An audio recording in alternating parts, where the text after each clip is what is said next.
Finding your direction, a career path, can be difficult. There's so many choices. Check out Life University and explore your options at their Eagle Madness Preview Day on Saturday, March 2nd. It's your opportunity to spend the day learning about their unique undergraduate programs like culinary nutrition, biology, business administration, and more. Come discover exciting majors and talk to current students and faculty at our beautiful Marietta campus. We'd love to see you at our Eagle Madness Preview Day on March 2nd. For more details and to register, visit life.edu/join today.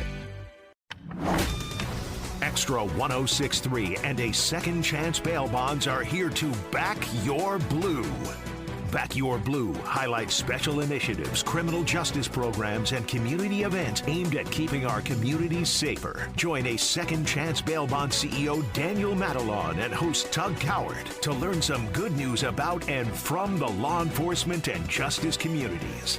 Now it's time to back your blue on Extra 1063 FM and the Extra 1063 app. Welcome to Back Your Blue. My name is Tug Cowart. This is Extra 1063, along with Daniel Matalon. He is the CEO of A Second Chance Bail Bonds. We have an incredible guest with us today who's done so many cool things and so many things that maybe you would consider unimaginable to happen in America or in the state of Georgia. GBI Special Agent in Charge, Anita Ivy, joins us this morning. How are you? Doing well. Thanks for having me. Oh, it's so good to have you. A person doing good work for our state is always welcome here because there's just so many things that are going on that I think people, they flip on the news at night or they listen to us here and they're like, man, that's happening somewhere else. That's not what happens here where I live. And it doesn't matter if you're in Alpharetta or if you're in Valdosta. It doesn't matter where you are. It doesn't matter if you're in Northeast Georgia, Northwest Georgia, Southeast Georgia, Southwest Georgia. Things that probably are unimaginable to a lot of people are going on in this state. And maybe it's due to the access to the interstate. It could be as simple as that. Do you feel like I'm on the right track here? Absolutely. You're absolutely on the right track. Yeah, it is. It can be frightening. We'll get into some of the things that Anita has done while with the Georgia Bureau of Investigation over the past couple decades. You are currently the SAC, Special Agent in Charge of the Human Exploitation and Trafficking Unit. You were promoted to the SAC of the Major Theft Unit. Prior to that, you were appointed as the commander of the Haralson County and Paulding County Drug Task Force. 20-plus years with the GBI. As the SAC, you have assisted with all kinds of high-profile investigations, including events like the G8 Summit, the Super Bowl, the Atlanta Public School CRCT investigation, and you're a firearms instructor and an advanced law enforcement rapid response to terrorism instructor at the Bureau. Good heavens. Yes. Is there anything, Anita, you don't do?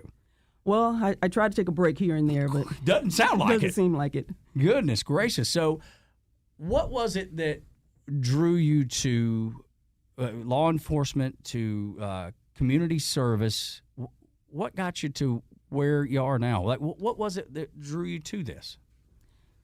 It's probably going to sound cheesy, but to be able to help others, that are unable to help themselves, more specifically, elderly and children. Oh, my gosh. Were my passion. You're speaking my language. Because they cannot help themselves. That's right. And that's what actually drew me into this field of work. I think people are, definitely have to have that passion, but they're born in that field, really. Mm-hmm. I mean, have that drive to assist and serve. Yeah. Yeah. I think I don't think that's cheesy at all. I think it's wonderful.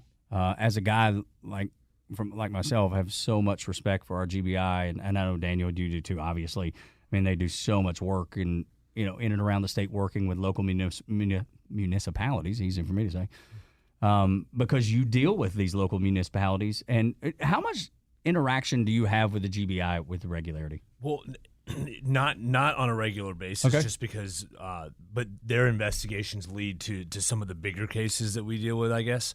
First and foremost, I'm extremely thankful for Anita and people like her that do what they do in the community. Is you can't put a price tag on that for sure. No question. The folks that serve in our armed forces, the folks that serve in our law enforcement community, our EMS community, the folks that that drive fire trucks and ambulances and police cars and drive tanks. I mean, some of the most caring, most kind, and I would say the ones that are born, like you're saying, Anita, just that were born into that life of service, and I commend them so much, and I have so much respect for them, and sometimes they get a bad rap, they get a bad name, and it's great to have someone like you on the show to show people that sometimes there's a bad rap out there, because I know how hard you work. I mean, I just read this laundry list of things that you've done and been a part of and been able to accomplish, and all because of that service to state, service to community, service to country. Like for me, I served in the United States Navy, and it was the greatest 4 years of my life. Had I not met my wife, I would have still been serving in the United States Navy. I loved it. I met so many extraordinary people from so many different parts of the world. A kid from Northwest Georgia, up in the hills of Northwest Georgia, hanging out with guys that grew up in California or the Pacific Northwest or South Florida or New York or Maine. You just meet so many terrific people, and you realize how different we all are, and we all grew up so much differently. But at the core, we're all pretty much the same. We all want the same things. We want to be in a safe community. We want to be in a place where we feel like that our hard work pays off. And that's what I think that service, I think that really is what it comes down to, just giving people the opportunity. Absolutely. And again, thank you for your service as well. Oh, it's my honor. Goodness gracious. I feel like I shortchanged a little bit because I got out, and I really would have done 20 years had I not met my wife. I would still be. A lot of my buddies are now retiring from the armed forces, and seeing that, so gratifying, because they put in so much work and that same dedication that you and the folks at the GBI and all those other stops that you had on the way, they all have that same feeling, that desire to serve, and it's a great place to be. And we'll get into some of the really heavy stuff during the second segment. Let's start with the fun stuff now. What is it you like to do other than work? Because clearly, goodness gracious, I'm not sure you have time to do anything else but work. But if you were to have a day or two off, what keeps you busy, Anita? Well, I enjoy reading. I enjoy sports, actually. I know Georgia just lost, unfortunately. I was cheering for you guys. All right. My team is actually University of Michigan, the Wolverines. Okay, well, y'all number one in the nation. Seemed like you're going to be all right. I hope so. Fingers are crossed. So we got a task ahead of us. We're going to play Alabama. So yes, ma'am. That's going to be a challenge. But I enjoy reading some sports, like I actually bowl. Okay. So that's an outlet for me. That's cool. Spending time with family, friends, and some of the church families. Sure. Yeah. That's awesome. Yeah, my wife and I have been members of our church for, at least 15 years, and then we're longtime members of the previous church too. So church is important to me. My faith is important to me. I try to always live out my faith, and Lord knows I fail more than I get it right, but it is important to me. So pets, kids, family, what keeps you there? I mean, what's got you busy there? It's a family and friends, close friends that I consider family as well. Of course. They keep me grounded and sane, I guess you could say. You're going to always need a release, and it's always good to spend some quality time with your family. Yeah, looking for positivity, especially in this day and age. And it seems like the skies are always gray, always gray. If you look at the news at night, Daniel, I mean, it seems like the world is falling apart, and maybe it is. Who knows? At this point, it's hard to keep that positivity that we're all looking for, and we're all better off if we have in our life, like family and friends and spending time and unplugging. Getting away from your phone, getting away from the news, and spending time with people that you care about. Whether you're bowling like Anita, or if you're out on a hike or whatever it is, unplugging is so valuable. Yeah, for sure. And I think that's something that more people need to do. And maybe we need to teach that in school, along with finance classes, by the way. I don't know if anybody's brought that one up on the show yet, but I would like to. Just because balancing a checkbook is important. Maybe that's an old-fashioned way of saying it, because many people using checks anymore, but still being able to balance your checking account, your savings account, and the investments, maybe if you invest in 401ks through work or whatever it is, having that ability. But on top of that, at school, maybe having a a class to learn to unplug and engage with people. Because I feel like, Anita, and you tell me if I'm wrong, I feel like people have lost that ability a little bit. Or they've been told that everybody's angry and nobody wants to talk to you and don't make eye contact. My wife makes fun of me. My son makes fun of me. Because we'll be walking through the Battery here at a Braves game or over in Athens at a Georgia game. I talk to everybody. And if they don't talk back, I don't care. I'm still going to say hello to every person I pass. I'm still going to say, how you doing? Most of the time, people respond and have been surprised. Like, thank you. I appreciate you asking. It's been that simple for me before. Absolutely. And so I feel like we need some of that in school. What do you think? I agree with you, especially in regards to the financial, education, whether it's dealing with, your banking and balancing of a checkbook or investments. I think is very important as well. So, and you're seeing it a little bit in college. I wish they would back it down and get closer to earlier. That's right. Absolutely. Because you have that foundation. That's where it all starts. I mean, you create those habits early. That's the most important thing. And especially, Daniel, I mean, people are with bonds and bail bonds and those sort of things. That's real money that people are having to not part with, but I don't know. Guarantee. Thank you. That's the word I was looking for. And you know better than I, for sure. But people need to realize what that means and what that's about. And if you have no financial background, no financial education, you might flippantly say, oh, yeah, I'll do that, and not realize what it comes with. Maybe like making an investment, you think you're investing in this great product and it falls through.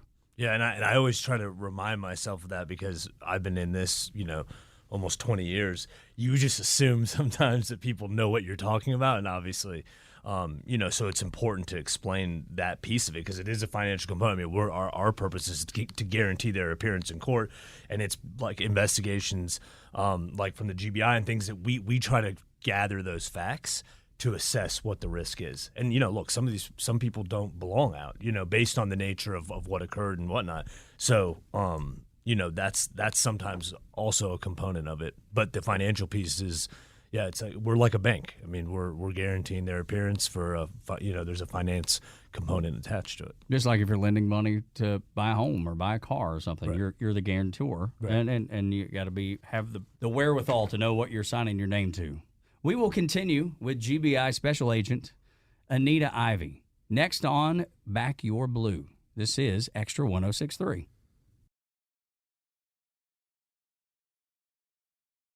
Extra 106.3 and a second chance bail bonds are here to back your blue.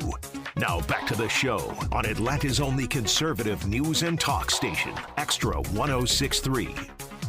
Welcome back to Back Your Blue with Special Agent in Charge Anita Ivy. She has been working with the GBI for a couple decades. She is a graduate of the FBI National Academy. She's a member of the International Association of Chiefs of Police, the IACP, the National Organization of Black Law Enforcement Executives, NOBLE, and the Georgia Association of Women in Public Safety, GWPS, and the FBI National Academy Associates, the FBI NAA. There's a lot of acronyms there, but that comes with I'm sure, a busy career like you've had.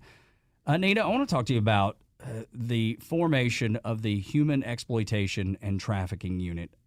Can you give me a little history on that? Can you give me the background and why that's important, why that came about? Absolutely.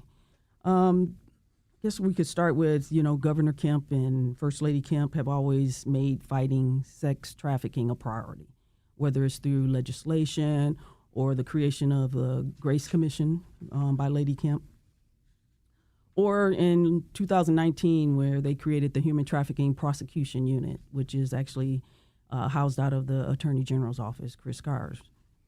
So they've always made sex trafficking and fighting that a priority, and hence, the creation of our unit, the Human Exploitation and Trafficking Unit.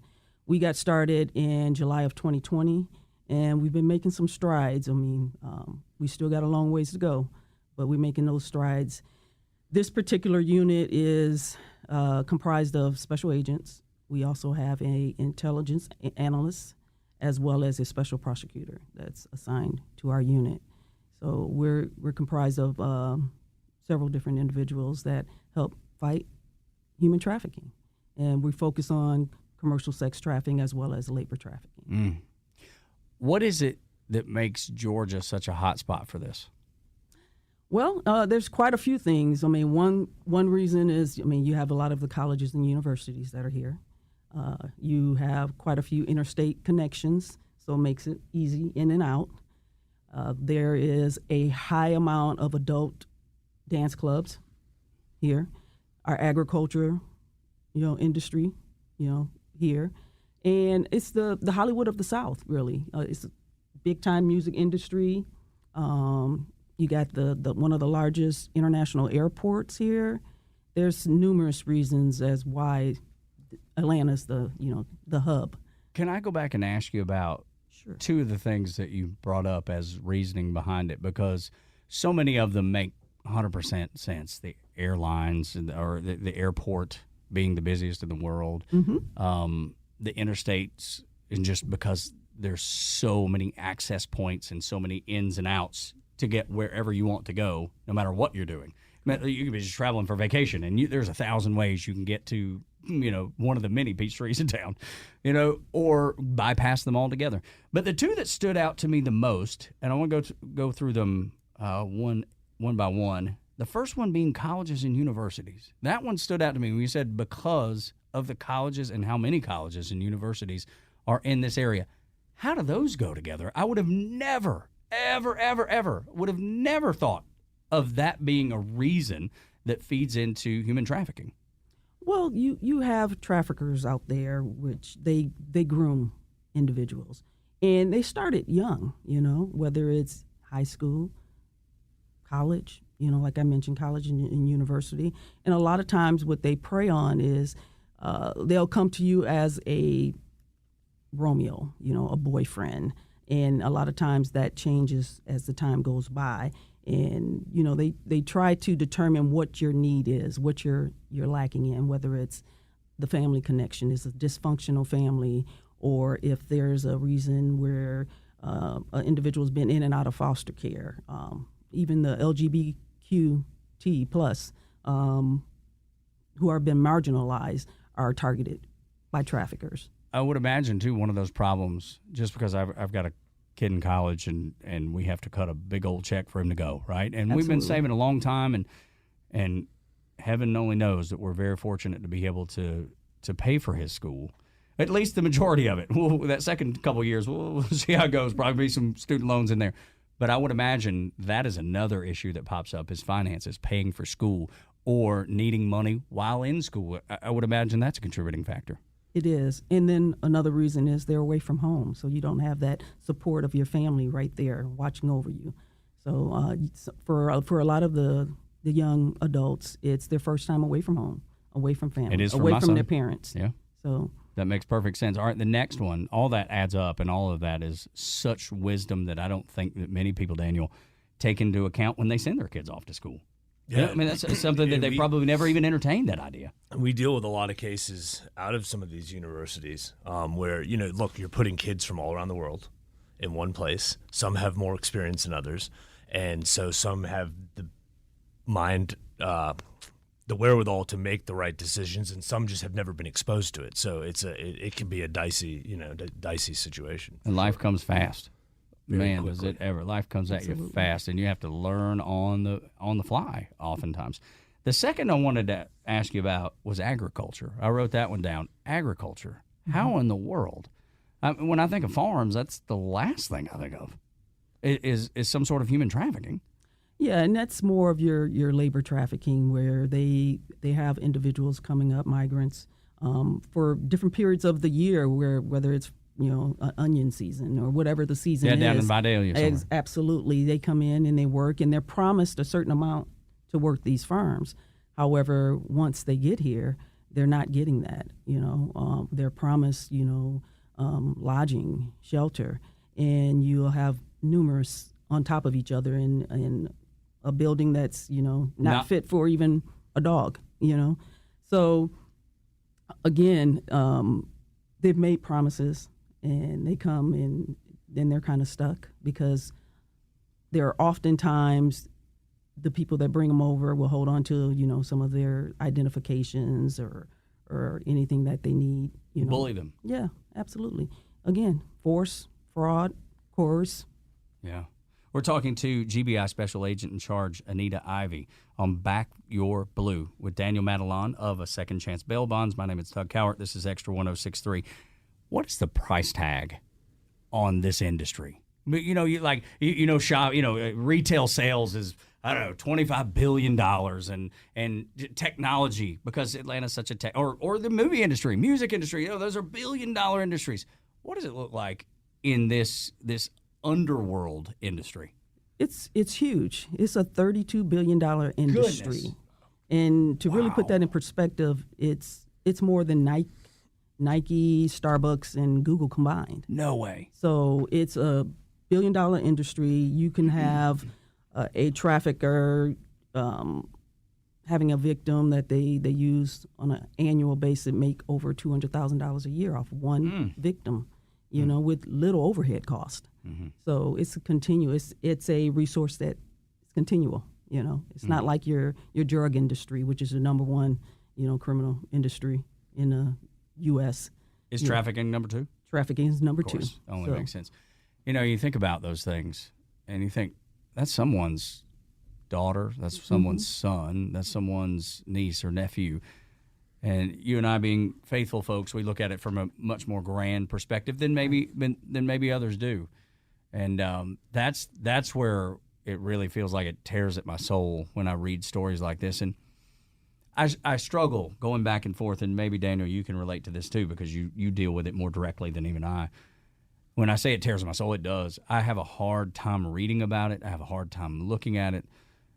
Yet, I know I need to, because I can't bury my head in the sand, and so many people seem to do that. Right. And that's where, is there a way, a method for people to be involved, to be able to lend a hand to people like you, Anita, that are doing the right thing, that are doing good work on behalf of the state and the country? How do people in the general population, in the general citizenry of the state of Georgia, how do they help? Is there a way?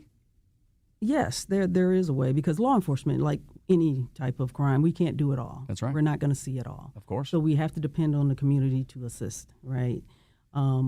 Pay attention, be alert, although there's no, concrete sign or, Sure. Because a lot of the victims don't consider themselves victims anyway. They don't identify as a victim. Mm-hmm. But pay attention, if you know an individual in the context of, maybe their special circumstances, if you notice any changes, or if you actually see that they are, being trafficked, you'll notice different signs.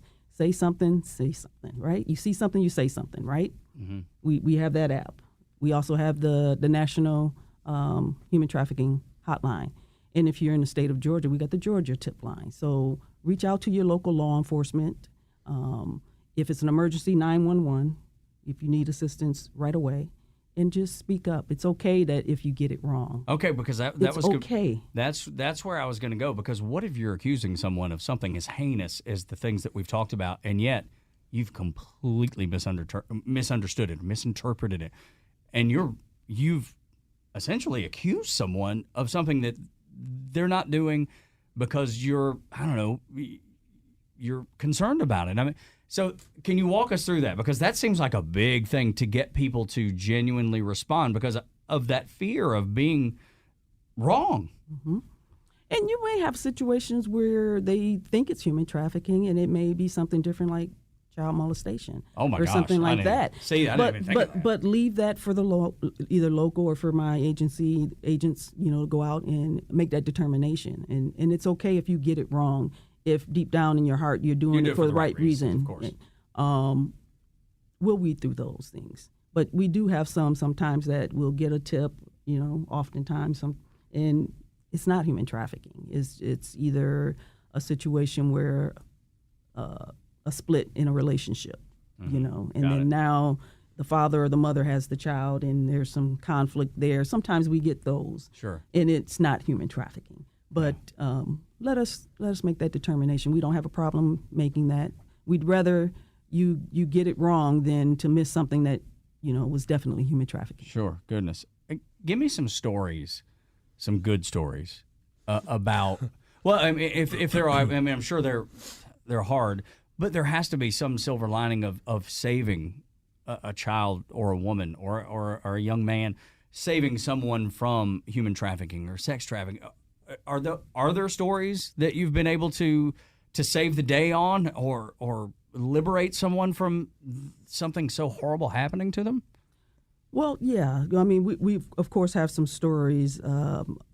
A lot of our cases right now are either pending indictment or going through the court system, so we don't really talk about a lot of them. Yeah, sure, I get but that. In the general, past, maybe, in the past, I mean, you guys probably heard about the Greene County, where we had a local patrol stop and picked up on some of the red signs. I don't think I did hear about it. It was an individual that had two adults in the front, not related to the youth in the back seat. The youth in the back seat was dressed a little more provocative. You can just tell that the addition wasn't right. You picking up on some of those warning signs and flags, whether an individual is tattooed, because sometimes traffickers like to brand their victims. Oh my goodness. And just the hairs on the back just kind of starts standing your up. Gut. So you start your instinct. Yeah, you start investigating a little bit more and more. Those are some of the best stories because, like I said, GBI. I mean, we're an assistant agency. Even though we go out on human trafficking and whatnot, we're finding out about things after the fact. We would love to be more proactive, which we have gotten into, but we're usually called upon by the local agencies to assist, or we're given a direct case from either the governor or attorney general's office or things like that, sheriff, chief of police.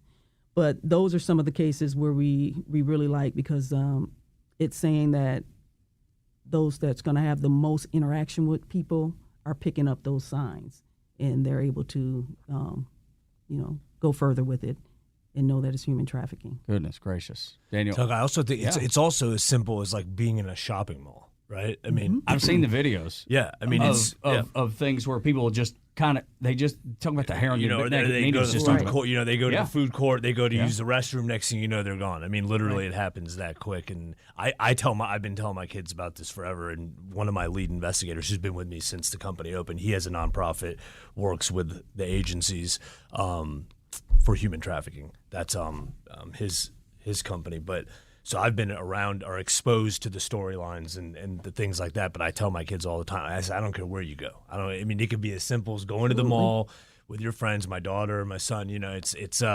scary because it's real. It's real. So. Yeah, my mama used to scare us to death. Where I grew up in Northwest Georgia, up in Dalton, she would. It was a more simple time, and I guess you could leave your kids sitting at McDonald's to finish eating while you went right next door to Sears or JCPenney or whatever it was.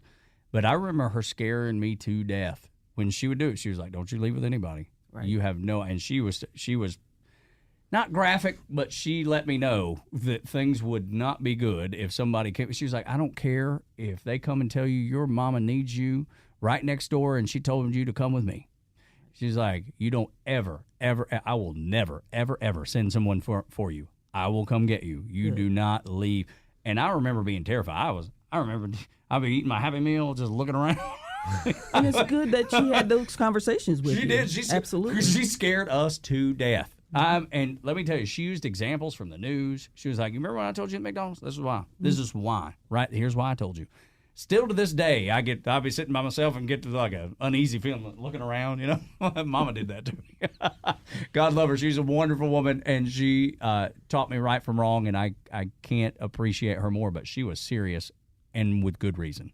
And, although we look at it like Daniel was talking about, the shopping center and someone coming in and kidnapping you and grabbing you, more of like a forceful guerrilla type, thing, that is actually the most rare out of human trafficking. I'm sure, because it causes a scene. It's the most rare out of them. I mean, most people that have been trafficked know the person that's trafficking them. Whether it's, like I said, a boyfriend, someone that's groomed you, a family member, could be a parent or a relative, or just someone you met online that you started building this relationship with. But there's some type of connection between the two. GBI Special Agent in Charge Anita Ivy is our guest here on Back Your Blue. In about 5 minutes, we'll wrap up this segment, but we got some time to talk about. Let's talk about the collaborative partners. Who do y'all work with to try to curtail some of this stuff that's happening around the state of Georgia? And we're not trying to scare you to death, but we do want you to be aware. Reality is out there, whether you acknowledge it or not. I mean, their reality is happening. And maybe you've never been around it, which is great, or maybe you were raised around it and you recognize it. Either way, we know reality sets in at some point. Who are the folks that y'all work with the most at GBI? We work a lot with a variety of people, local law enforcement agencies, some state agencies, nonprofit organizations, and faith institutions as well. Sure. I know our church is heavily involved. Absolutely. I mean they have a full on committee, just talking about these same things, and they work tirelessly. That's the ministry that they're involved in, and it's awful. It's odd when you think about churches not being involved. That they have to be involved because the reality of what's happening. It is. So so churches are a wonderful place because it's not a financial thing for them. It's more about doing the Lord's work. Absolutely. We work with the Criminal Justice Coordinating Council, CJCC, as well as some non-governmental organizations, FBI and HSI. You mentioned the acronyms, all the alphabets. We work with the Department of Juvenile Justice. Anyone that has information or able to provide resources or work with us in order to combat, fighting human trafficking and to rescue or recover victims and provide them with the services that they need. Goodness gracious. Do you feel like the things that you've done in the past, in your past life, as an employee somewhere at the many stops that we detailed at the beginning of the show, has prepared you to do what you're doing now? I do. As I mentioned earlier, I think you're kind of born with a sense of service for people, and I feel I've been serving people all my life. So whether it's through the church, I used to be a Sunday school teacher. Yes, ma'am. You have that. God bless you. I've worked with juvenile. I worked with the juvenile justice system, previously. Just working with individuals that, need assistance. I've done that all my life. So I think I've been prepared for this role, and my role within the GBI kind of have fallen into that same path. Yes, ma'am. Yeah, because I do believe that, everything you do in life, and maybe it's a faith thing too, but everything you've done prepares you for where you are, or where you end up, and I'm sure there's things that cross over. Like you're describing, there's things that cross over, but like, I did this here, but this certainly applies. Maybe it's a method that you use, or maybe it's a particular program that you've put in place at, one of the stops that you're like, man, this would be perfect. This really would work in this new line, and being able to use that experience. I'm sure the GBI is so grateful to have you and your experience, but many of the agents like you that work there with you. That same thing applies, right? Absolutely. Yeah. Absolutely. I can't imagine that it wouldn't. It really is remarkable, the things that y'all see and do. How do you stay positive? Again, that's my faith, Yeah.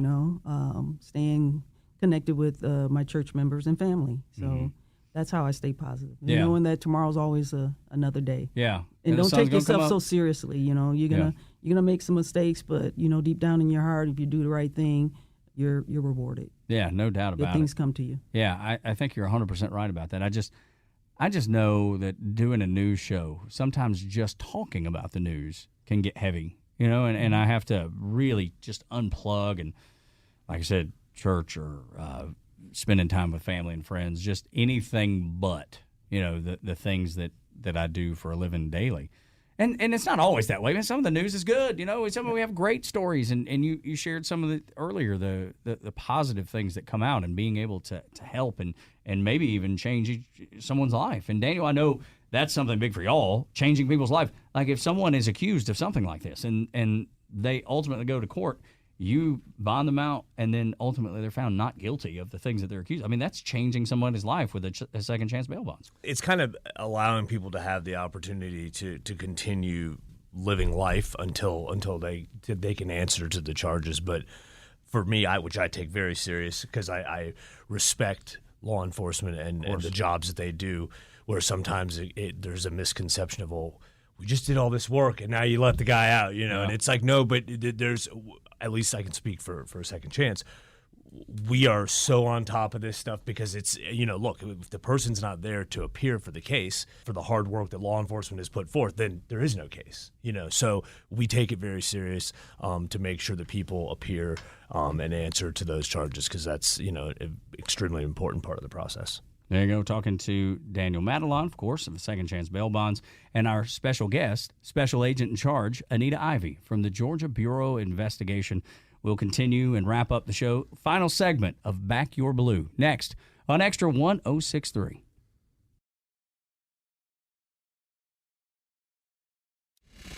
This is Back Your Blue, presented by A Second Chance Bail Bonds, live on Extra 1063 FM and streaming for free anytime on the Extra 1063 app. Final segment of Back Your Blue on Extra 1063, along with Daniel Madelon. He is the CEO of A Second Chance Bail Bonds, and our special guest, Special Agent in Charge, SAC, Anita Ivy, who's been with the Georgia Bureau of Investigation for a couple decades and has done so much more in her career that's led her to this point. We're so honored to have you. Thank you so much for being here, sharing your story, and just being a public servant, because that servant's heart is that's a diamond in the rough is what that is. Thanks for having me. Yeah, you're always welcome. And if there's anything that we can ever do for you, messages, getting the message out, getting the word out about anything you're doing, good, bad, or indifferent, we want to be helpful and lend a hand where we can, especially to the fine folks of the GBI. I know there's a special prosecutor that you'd like to talk about, like to point out. Who is that? That's Diane McLeod. She's during the process for our unit and getting grants to help fund our unit. She's our special prosecutor for agricultural labor trafficking, which basically is recruitment, harboring, and basically a modern-day slavery is what it is, to put it in a nutshell. So she's our special prosecutor, which I know we talked about it before. Maybe we can have another segment where she comes on and kind of tell you what all she does and some of the cases that she's currently working on. Oh, goodness. But it's great to have her as that resource that's part of our unit, that can give us that advice legally throughout our investigation as we're going through it. So she's been a welcome. I mean, it's hard to even. I mean, that's like jaw dropping. Your jaw hits the table, jaw dropping when you hear a description like that. Especially for most people that have no idea, because they're just living their life every day. They're getting the kids to school. They're getting themselves to work. They know that craziness happens. Everybody knows that. Look, there's crime in every city. There's things that go on, but that description's unlike anyone that I've heard in quite some time. So. Diane, look forward to having her on, Special Prosecutor Diane McLeod, you said. Is this correct? Yeah, so look forward to talking to her and just the insight that she has that probably doesn't hit most people's radar screen. I mean, and Daniel, you've had people that have been injured on the job. We're talking about one now, as a matter of fact. It's things like this that is just unimaginable for most people. Yeah. It just, the fact that you have investigators is interesting to me. I'm curious about that.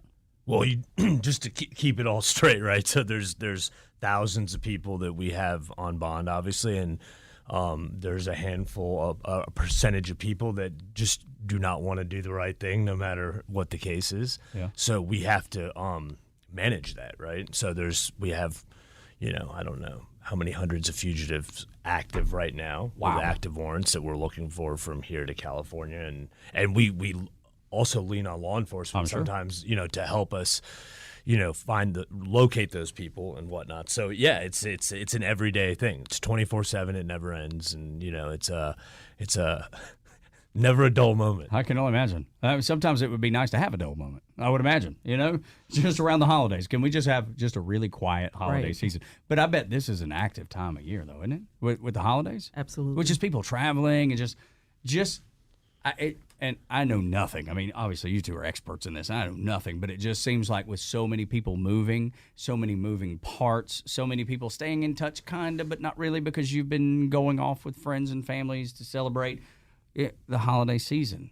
It seems like the door would be open even wider than normal during this time of year because of the distractions. Is that fair to assume? That's a fair assessment. Yes, yeah, absolutely. I'm so surprised by it all. Sentencing in Georgia, I wonder about that because these are not stealing a car, which I'm not saying is okay. I'm not saying is good. I don't know, not paying for your gas. I don't know. I'm not coming up with many good examples, but this when you talk about human trafficking and the things that you've described that happen. And this is not regular, everyday crime. Actually, it is, but it's not crime that people think about on a daily basis. What's the sentencing like for something like this versus stealing a car? Well, for here in the state of Georgia, for human trafficking, when we're looking at an adult conviction, you must prove force, fraud, or coercion. And for that, the sentencing, if convicted, is not less than 10, no more than 20 years. Okay? For youth, when we're talking about youth, we're looking at anyone under the age of 18, right? If human trafficking, for a situation where there's a child that's a victim, and you do not have to actually prove force, fraud, or coercion for this, but you will, if you're convicted, you will spend not less than 10 and no more than 20 years in jail for that. Now, minors under the age of 18, if you do actually, commit this crime of human trafficking by using force or fraud or coercion, then that amount jumps up a little bit. So if you're convicted, you will spend not less than 25 and no more than 50 years or life imprisonment. And that's the same amount for those that are disabled, no matter what the age is. Those with any type of developmental disability, you're going to spend that 25 to 50 years. And that's how it looks in Georgia. What's the breakdown? And if this you don't have the answer, I was just curious. What's the breakdown between adults who are trafficked versus children who are trafficked? Is one more or less, or are they about even? It's more adults, of course, but okay. I don't have the breakdown with me. Yeah, but adults more. Yes. Okay, and not that makes it any better. You're just. I'm trying to wrap my head around all of it. And I think probably people listening are doing the same thing. They're just like hair blown back because, again, it's something that seems like it happens in plain sight, but is something that nobody knows about. At the exact same, if those two things can happen at the same time, it seems like they are. It really is unbelievable. I'll tell you, this is a story that we want to put. How do we end this? I guess the last question in the last couple of minutes of the show, how do we stop this? How do we end this? Is there a way? And it's challenging, but like I said earlier, it's gonna involve all of us. The community, law enforcement, your NGOs, your faith institutions. Everyone's gonna have to be involved with it. I mean, we have made in the state of Georgia great strides. I mean, we're making progress, but not nearly enough. One is too many. That's right. Victims to have.